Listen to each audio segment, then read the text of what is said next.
this morning. And as the song says, I have decided to follow Jesus, and I trust that day by day, you will make a decision to follow Jesus. And in following Christ, we should make a decision to go all the way, even on to the end. Jesus did not turn back, and that is the example he set for us. And therefore, in our profession of faith, there should be no turning back. After we pray, we would have an item of special music, and because he lives by the brother, and it has to do more so with Christ's accomplishment for us on the cross of Calvary. Now, today people are looking at the day, the Friday and the Sunday, but it has nothing to do with the day as to the fact of what he has done for us.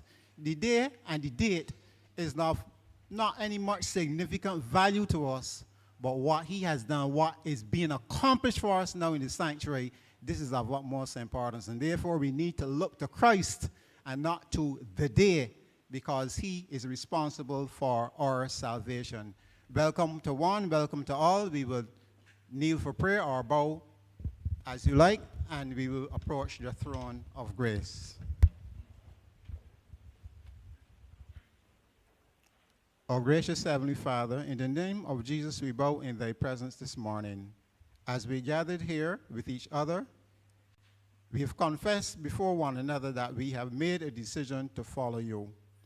But very often, dear Father, because of self, we turn back, we look back from behind us, and we go after the things of the world.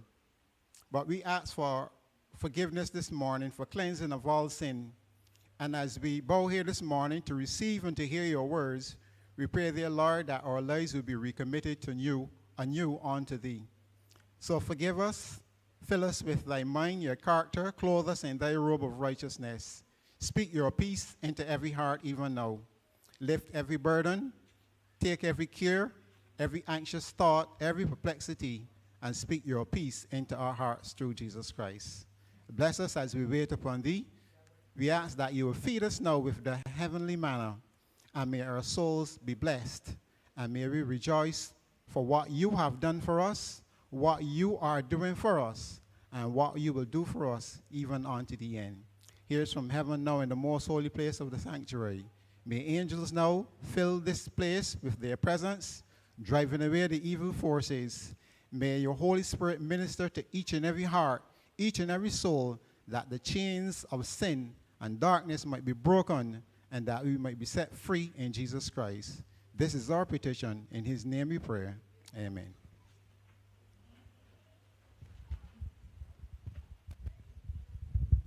Brother Colin.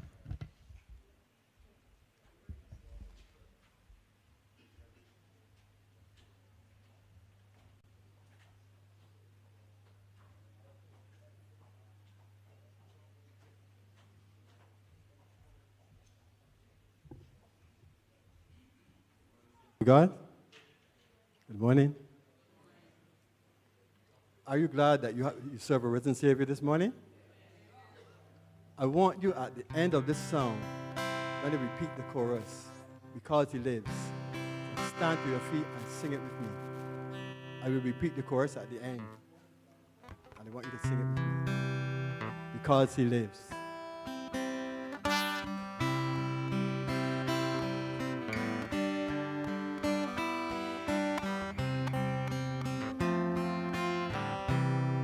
God sent his son. They call him Jesus. He came to love, heal and forgive. He lived and died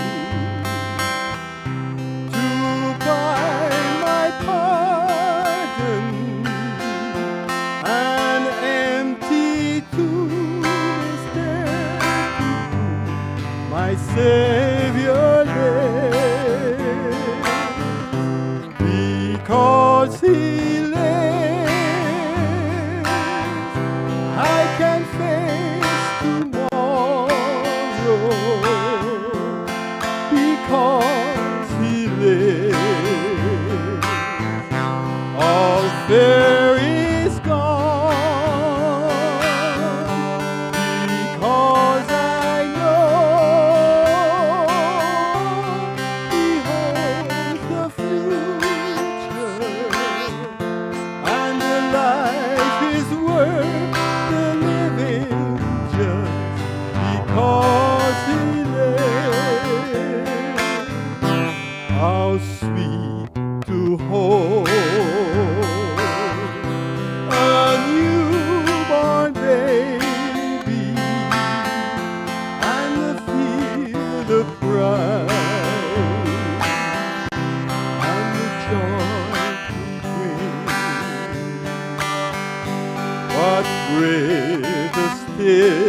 The calm assurance this child can face uncertain day because he lives. Because he lives, I can face tomorrow. Because he lives, all fear is gone. Because I know who holds the future, and the life is worth the living just because he lives. Because he lives, I can face tomorrow. Because he lives, all fear is gone. Because I know the future, and the life is worth the living just because he lives. Amen.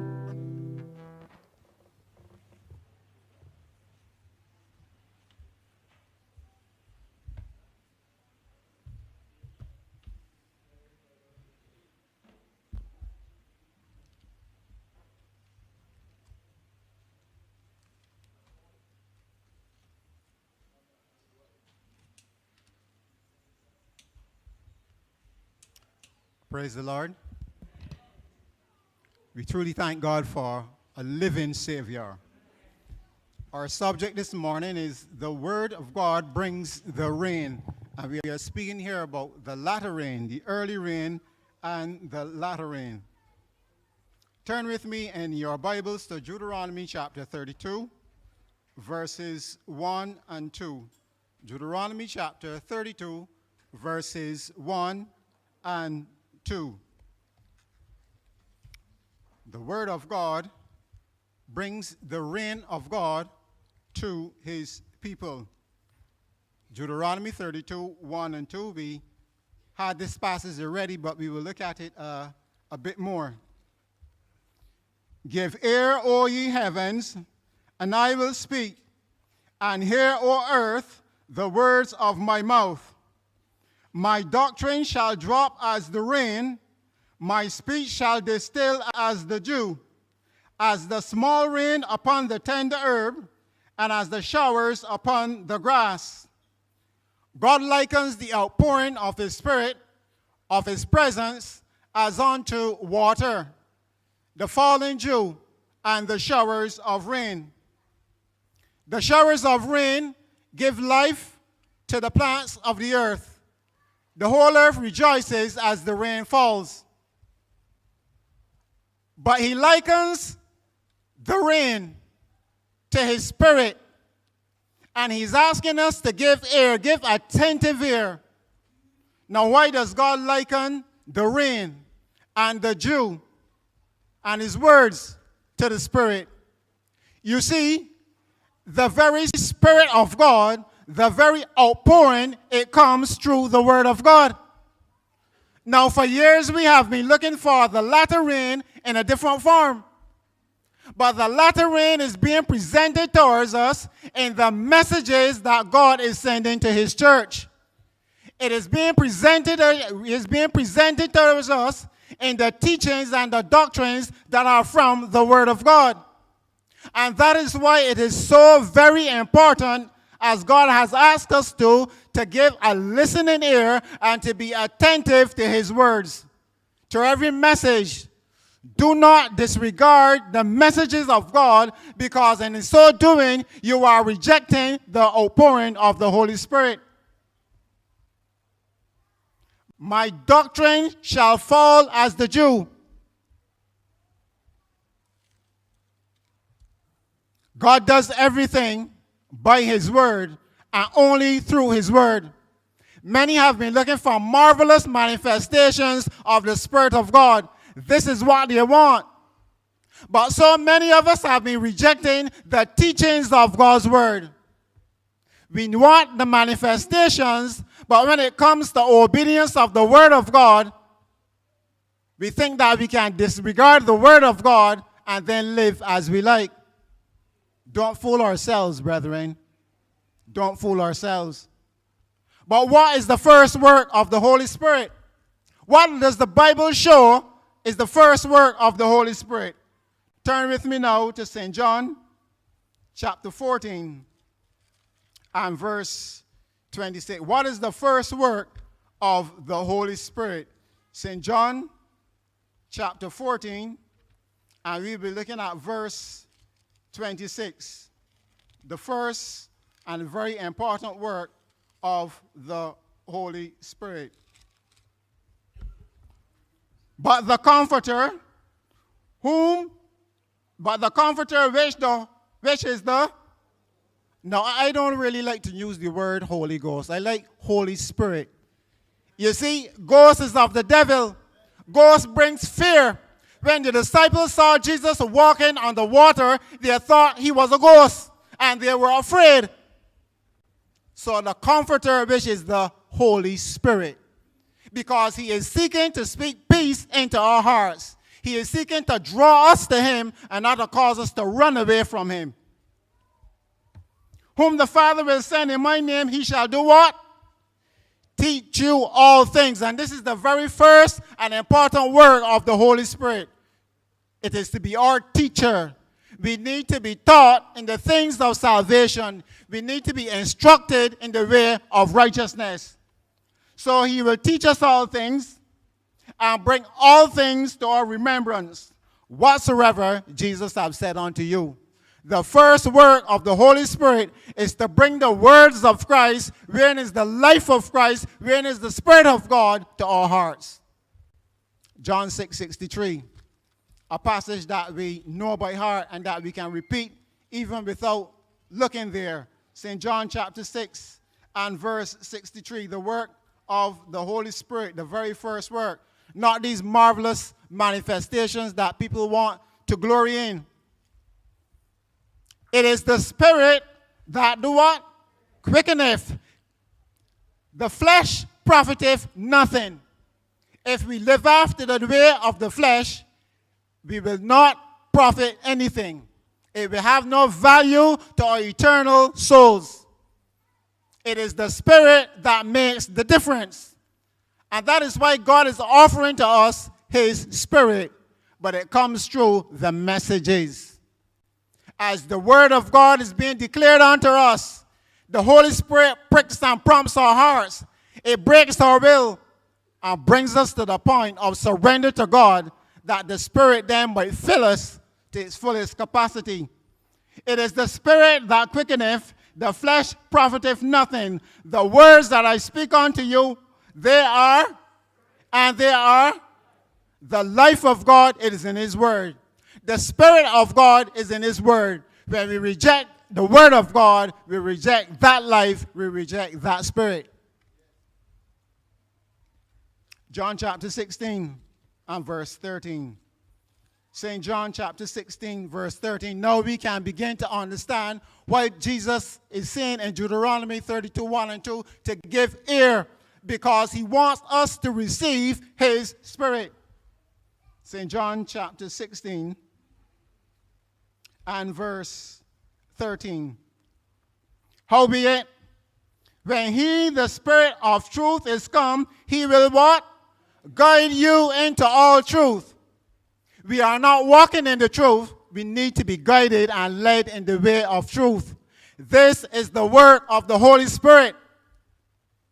So the Spirit comes to us in measure to teach and to guide and to instruct. But if we are not following on, how then can we expect a greater portion, a greater measure, if in the very beginnings we are receiving the preliminary showers, the preliminary drops of rain? Turn with me to 2 Timothy, 1 Timothy. 1 Timothy chapter 3. 1 Timothy chapter 3, verse 16 and 17. 1 Timothy 3, sorry, 2 Timothy 3, verse 16 and 17. 2 Timothy 3, verses 16 and 17. All scripture, how much? All. Not the new and not the old, not the old and not the new, not this verse and not the next verse. All scripture is given by inspiration of God. The spoken word, the written word, it is inspired by God. All scripture is given by the inspiration of God, and it is what? Profitable for what? We need the doctrines from the word of God. Not the doctrines of the world, not the doctrines of any man, not the doctrines of any priest, not the doctrines of any pastor. The doctrines are the teachings of Christ, which the Holy Spirit brings to you, brings to me. The Spirit does not bring the words of a man to you, because the words of a man cannot profit us. It brings the words of God in Christ Jesus to our hearts. And it is profitable for our doctrine, for our reproof, for our correction. People of God, we need to be corrected, and we need to be reproved, because we think and we believe that we are all right, but we are not all right. And therefore, God is sending his messages to us to correct us and to instruct us in the way that we ought to go. Because too many of us are like sheep going astray, walking our own way and doing our own thing, but praying for the latter rain.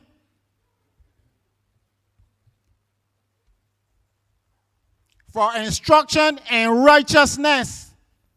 And this is the benefit of the word of God, to bring us to a point whereby we can walk in the path of righteousness. Verse 17. That the man of God may be perfect, thoroughly furnished unto all God's work, unto all good works. God is seeking to perfect us.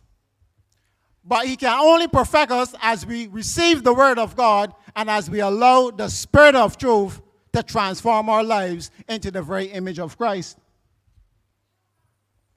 But sad to say, down through the ages, and even in our day, Satan has always sought to separate man from the word of God.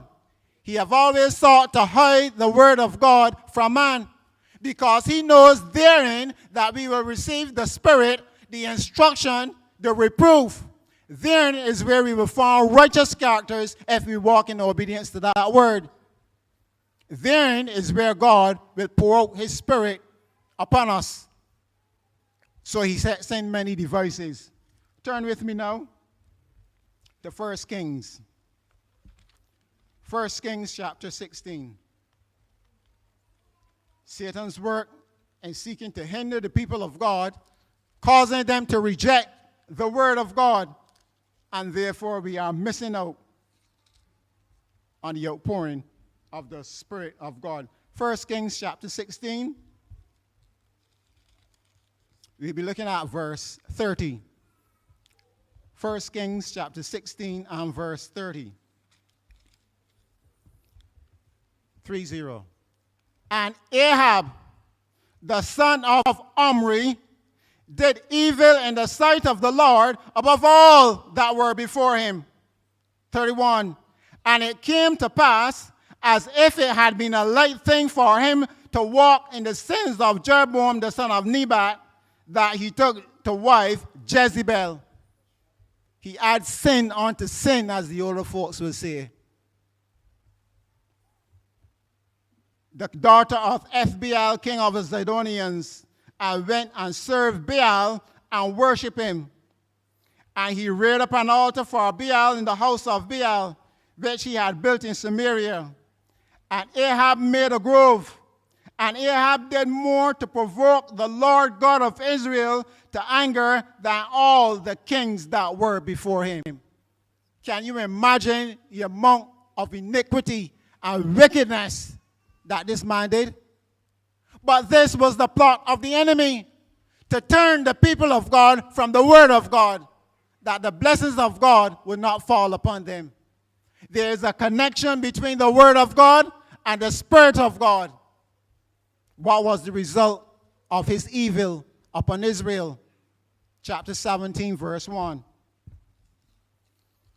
And Elijah the Tishbite, who was of the inhabitants of Gilead, said unto Ahab, As the Lord God of Israel liveth, before whom I stand, there shall not be dew nor rain these years, but according to my word. Brethren, do you see that iniquity, that sin stops the rain of God from falling on us? One man caused all Israel to go astray. Stop the rain of heaven from falling among Israel. One man. One person in the church can stop the latter rain or hinder the working of the Spirit of God upon the people of God. Do not let us play the part of wicked Ahab. God has called us to a serious responsibility in giving the everlasting gospel to the world. And we are caught up in our own way, stopping the showers of heaven from reaching the world and from reaching the people of God. No rain or no dew for 3.5 years. How long have we been waiting for the latter rain? How long have our iniquities and our wickedness have stopped the rain of God from falling upon us? And we come here dressed and looking so smug and praying to God. But what are we praying for? What are we looking for? It is time for us, church, to repent and turn from our evil ways.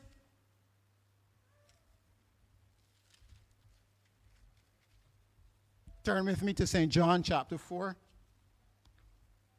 Luke chapter 4. Luke chapter 4 and verse 25.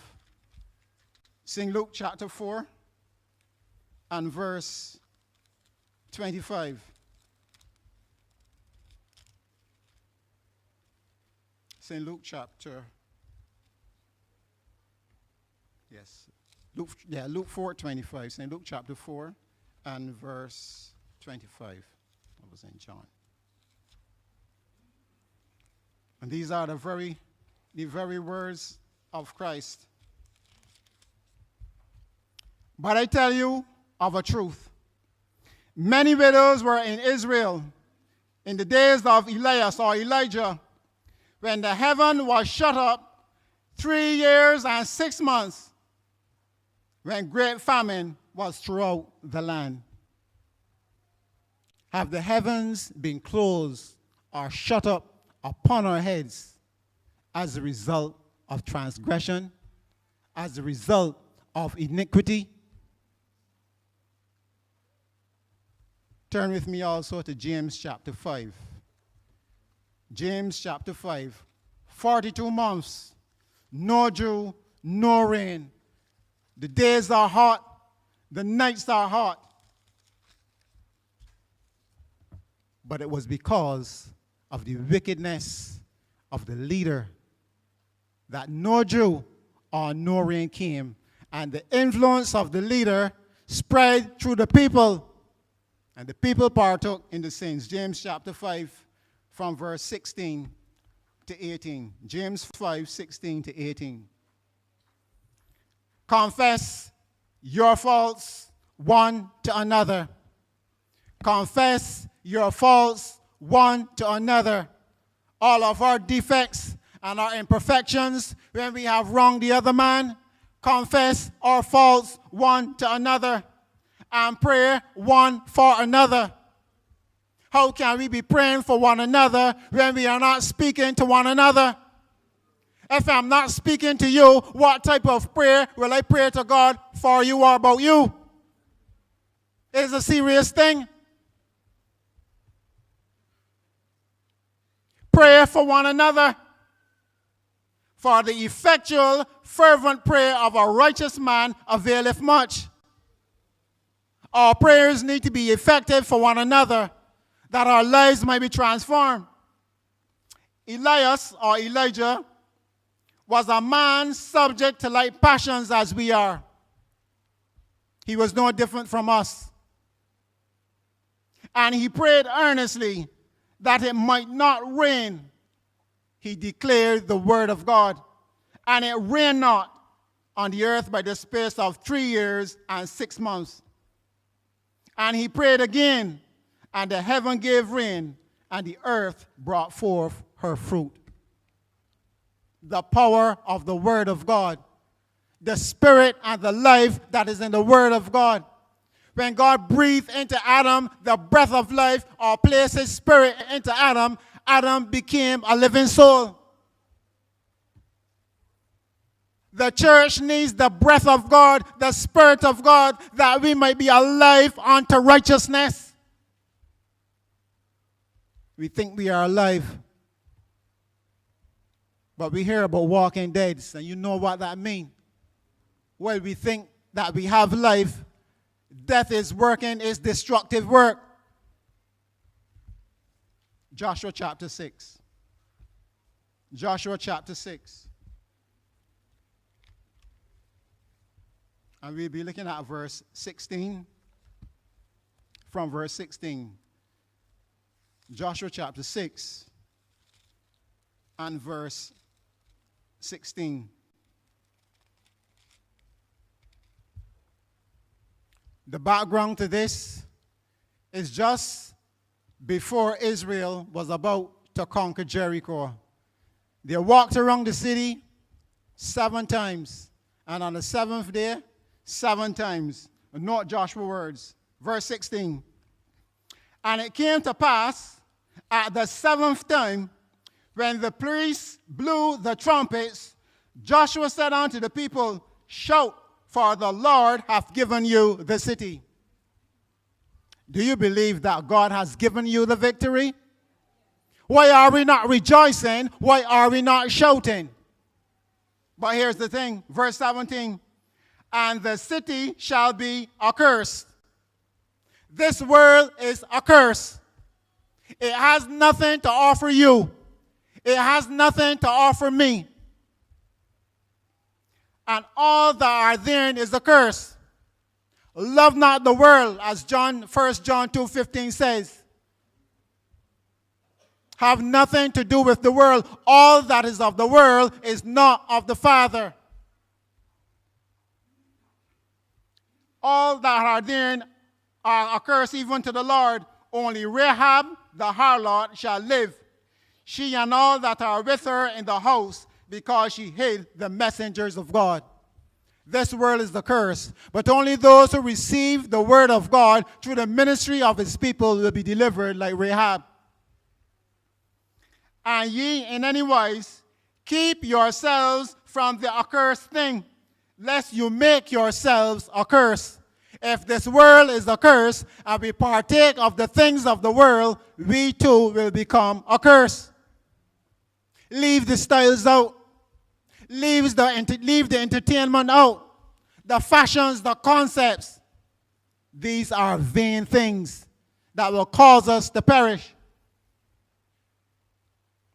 Lest ye make yourselves accursed, when you take of the accursed thing and make the camp of Israel and what? Accursed and trouble it. When we partake of the world, and we come back among the congregation, among the church, we are troubling the camp of God.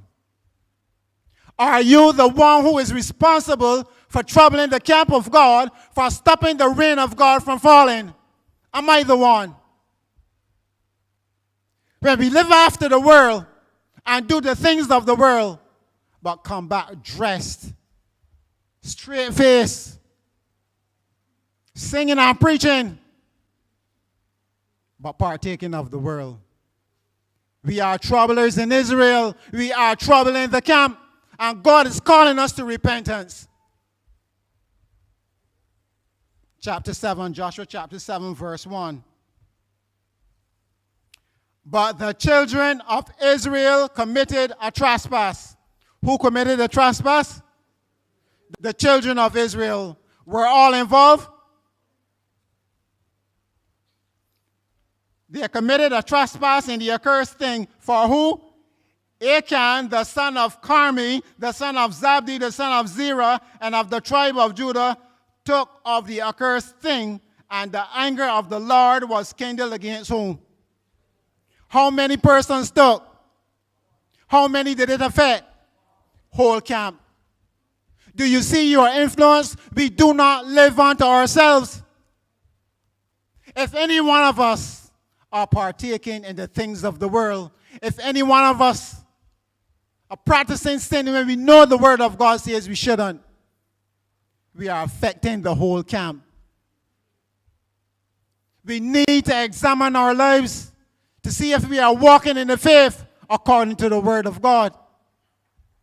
And this is the problem in the church. This is why the rain of God is not descending upon the people of God. Because one man's sin is affecting the whole camp. Brethren, we need to confess. We need to consecrate ourselves anew, that we might not be the ones who is causing the rain, the latter rain, which will ripen the harvest from coming upon the people of God. Joshua chapter 7, verse 6. And Joshua rent his clothes and fell on the earth upon his face before the ark of the Lord until eventide, he and all the elders of Israel, and put dust on their heads. A knock of humility and repentance. But look at verse 10. And the Lord said unto Joshua, get thee up, wherefore liest thou upon thy face? And in all of our confessions, our repentance, and we are not searching out the sin that it might be dealt with, God said, get up. This is not time for praying. This is time for searching the camp. So we need to search our lives, because God will not answer our prayers. We need to put away a transgression. Israel have sinned, verse 11. One man transgressed, but everyone was to blame. But we don't like to take the blame for another man, you know. I ain't do that. I am not taking the blame for that. But the blame is laid square when it comes to the word of God. Let it not be any one of us.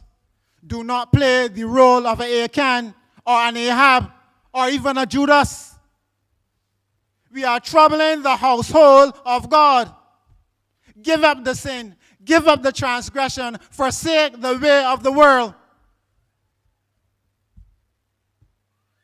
My covenant which I have commanded them, for they have even taken of the accursed thing, and have also stolen and dissembled.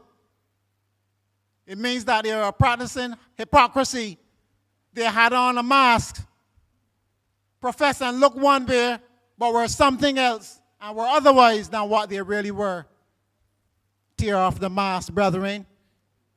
Put away the hypocrisy. Let us be true men and women in Christ Jesus. Therefore, the children of Israel could not stand before their enemies, but turned their backs before their enemies, because they were accursed. Neither will I be with you anymore, except you destroy the accursed from among you. And God will not be with us except we deal with our sins and put away our transgressions and put away our iniquities. I will not be no longer among you. And this is the word of God. Verse 13. Up, sanctify the people. The people were already sanctified. But because of transgression, they needed to be sanctified again. And we need to be sanctified again. Sanctify yourselves against tomorrow. For thus saith the Lord God of Israel, there is an accursed thing in the midst of thee.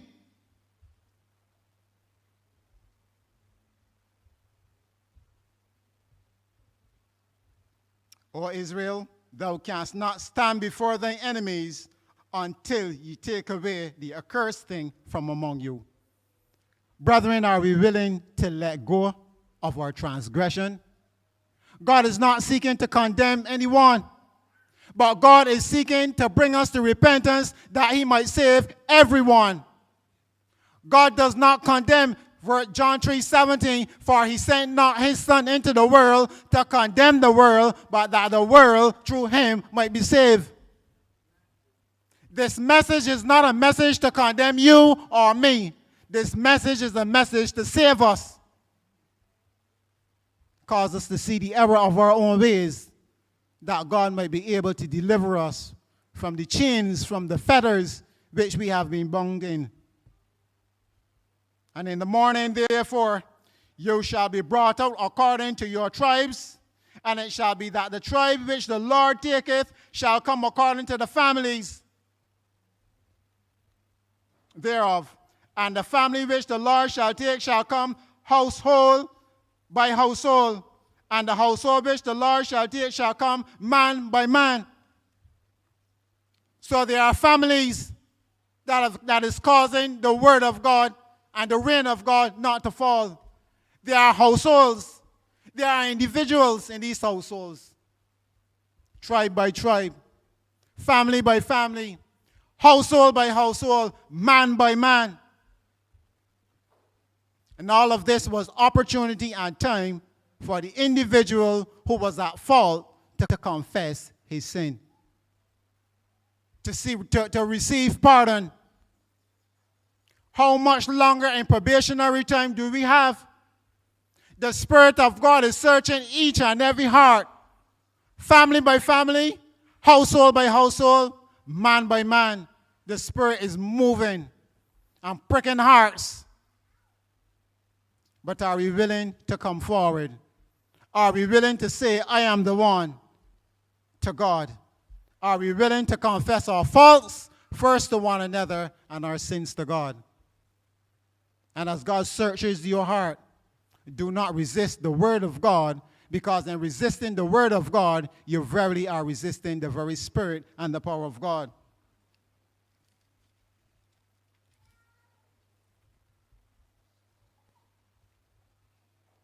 The tribe was brought out. The family was brought out. The household was brought out. The individual was brought out. You know the story. Look at verse 20. Verse 19 first. And Joshua said unto Achan, my son, give, I pray thee, glory to the Lord God of Israel. Make confession unto him. And tell me now what thou hast done. Hide it not from me. God is asking us to make confession, not to hide our sin from him. The opportunity, this probationary time, is given to all. May we avail ourselves of this opportunity. And Achan answered Joshua and said, indeed, I have sinned. But his confession was too late. All along he had opportunity and time. It was forced from him.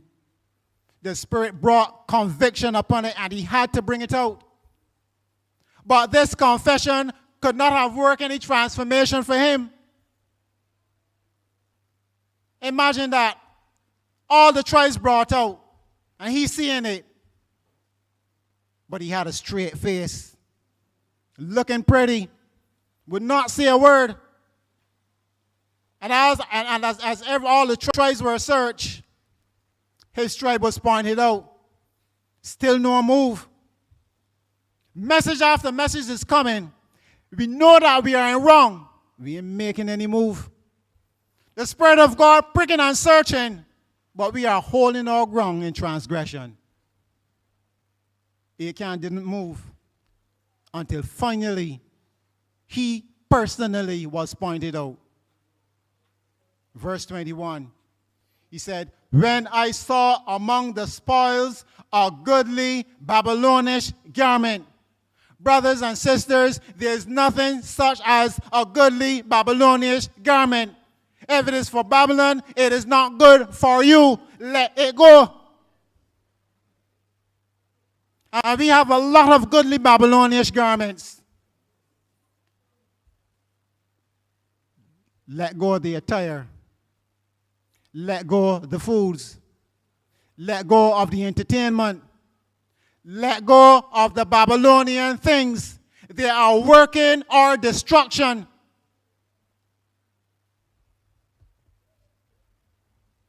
One man, the whole camp is at fault. One man, the whole camp is trouble. Verse 24. And Joshua and all Israel with him took Achan, the son of Zerah, and the silver and the garment and the wedge of gold. But look at this. His sons and his daughters. This one man caused his whole family to be destroyed. Brothers and sisters, do we understand the power of our influence? We are causing our families to be destroyed. We are sending souls to hell. We need to give up our transgression, to let go of our sins. He made his family a partaker of his transgression.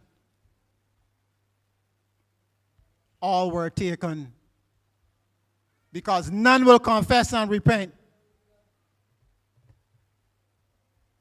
His asses and his ox, his sheep and his tent, every single thing that belonged to this man. Verse 25, and Joshua said, why hast thou troubled us? Why are we troubling the camp of Israel? Why are we troubling the brothers and sisters that we claim that we love? Why are we troubling the work of God? But here's the thing. The Lord shall trouble you this day also. If we are troubling the camp, that trouble is going to come back upon our heads. Brothers and sisters, now is the time. Probation's hour is closing. A judgment is going on. Now is the time we need to confess and send our sins beforehand into the judgment, while there remains a sacrifice for our sins. Because the time is coming when there will be no more sacrifice for sin. And all Israel stoned him with stones and burned them with fire after they had stoned them with stones. Turn with me to Acts chapter 3 and verse 26. Acts chapter 3 and verse 26, a passage that we had last time. Acts chapter 3 and verse 26. Unto you first, God having raised up his son Jesus, sent him to bless you, and turning away every one of you from his iniquity. God has given to us Christ to bless us, not to condemn us.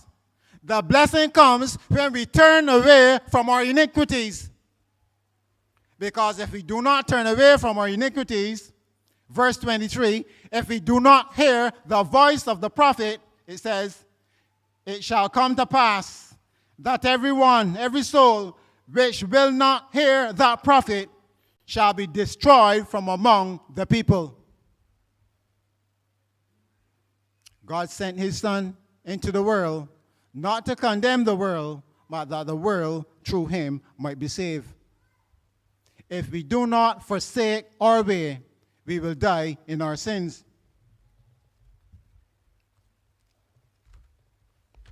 But the time has come where God will no longer allow an individual, families, or no one to hinder the outpouring of his Spirit upon his people. Turn with me, our final text, to Zechariah.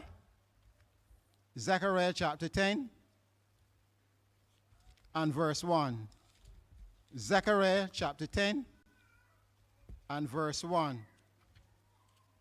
The time has come that we will not hinder the work of God anymore. Zechariah chapter 10 and verse 1. Ask ye of the Lord, rain when? In the time of the latter rain. So the Lord shall make bright clouds and give them showers of rain to what? Every one grass in the field. And I'd like you to take note of that, every one grass in the field. Can the word of God be suggesting that there could be a whole field of grass, but in that field, all the grass is dry except one. One grass alone is green. Why? Because it is receiving nourishment. And I would like us to contemplate upon that thought. You think that is impossible with God? Only those, therefore, then, who confess their transgressions and put them away, the rain of God will fall on that one individual. You can be that one individual. I can be that one individual. All of us, because he says he wants to pour out his spirit upon all flesh. 12 disciples were in the upper room. Jesus washed all, but one was not clean. Brothers and sisters, we have troubled God's household. We have troubled it. We have caused and stopped the rain of God from falling upon our hearts, from falling upon the other brother or sister, or influence by partaking of the sins of the world and encouraging transgression. Now is the time to repent. Now is the time to turn from our course in confession and repentance to one another and before God, that his reign, which comes through his word, through his messages, to fall upon us. And I will say, I will be the first. I will be the first to ask God to forgive me for troubling Israel. It is up to you, but I will take my stand in humility before God, in confession and repentance, as we close with our closing song, Brother Messiah.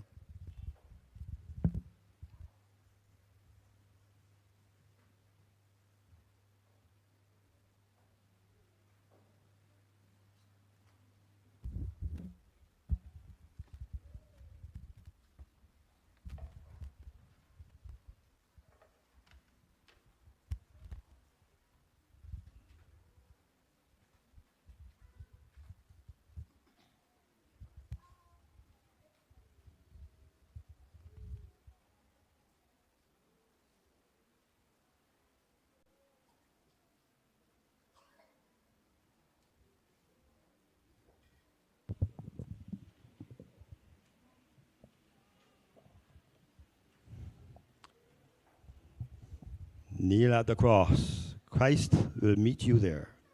Come while he waits for you. Listen to his voice. Leave with him your care and begin life anew.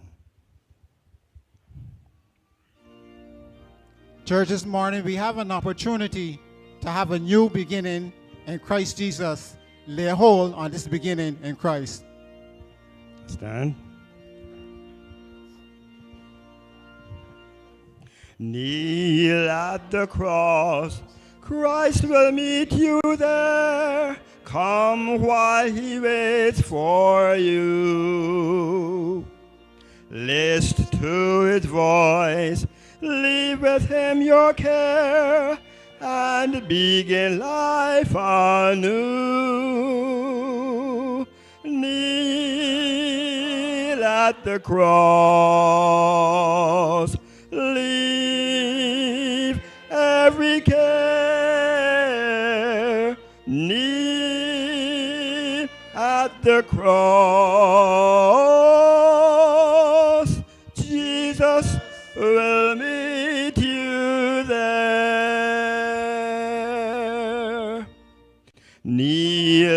the cross, there is room for all who would his glory share. Bliss there awaits, harm can ne'er befall those who are anchored there. Kneel at the cross, leave every care. Kneel at the cross, kneel at the cross. Jesus will meet you there. Kneel at the cross. Would you give your idols Give up this your morning? idols up. Allow Christ to enter Look into our unto hearts. realms Have this new beginning that He is asking us to have in above. Him. Turn Have the life, not the away Spirit, the righteousness, to thy the reign of sparkling God. cup. Let the reign of God Trust fall into our only souls. in His Would you accept Christ anew this morning? love. Kneel at the cross. At the Kneel at the cross. Leave every care. Leave every care. Kneel at the cross. Kneel at the cross. Jesus will meet you there, meet you there. We will give those who still want to come, we will give them an opportunity. Let's sing from verse 1 again. Let's start again. And those of you who want to come first, want to come forward, it is up to you. Kneel at the cross. Christ will meet you there. Come while he waits for you. Listen to his voice. Are you listening to his Leave voice? with him your care. If you're listening to his and voice, begin life we will begin and have that life that is new in him. Kneel at the cross. Leave every care. Kneel at the cross. Kneel at the cross. Jesus will meet you there. Kneel at the cross. There is room for all who would his glory share. Bliss there awaits, harm can ne'er befall those who are anchored there. Kneel at the cross, leave every care. Kneel at the cross. Jesus will meet you there. Kneel at the cross. Give your idols up. Look unto realms above. Turn not away to life's sparkling cup. Trust only in his love. Kneel at the cross. Kneel at the cross. Leave every care. Leave every care. Kneel at the cross. Kneel at the cross. Jesus will meet you there, meet you there. Shall we pray? Amen.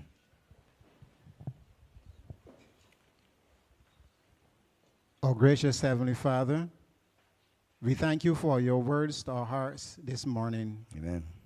As we gathered here, we confess indeed that we have trouble is real. Amen. We have dissembled, we have put on a mask, we have disguised ourselves, claiming to be your people, but not working and doing as you ought to have us do. Forgive us, we confess our sins to thee, dear Lord. Amen. Pardon us. Hallelujah. We are so thankful for Jesus Christ, because he is sent to enable us to turn away from our sins. And we ask, dear Father, this morning, that as we all gathered here, and those in the listening of our voices, that through him we can turn from our sins. Amen. We thank you for this opportunity while probation is still open. Bless each and every soul, dear Heavenly Father, as we gather and as we bow, every family, every tribe, every household. Hallelujah. We ask that you will have mercy upon us all. Hallelujah.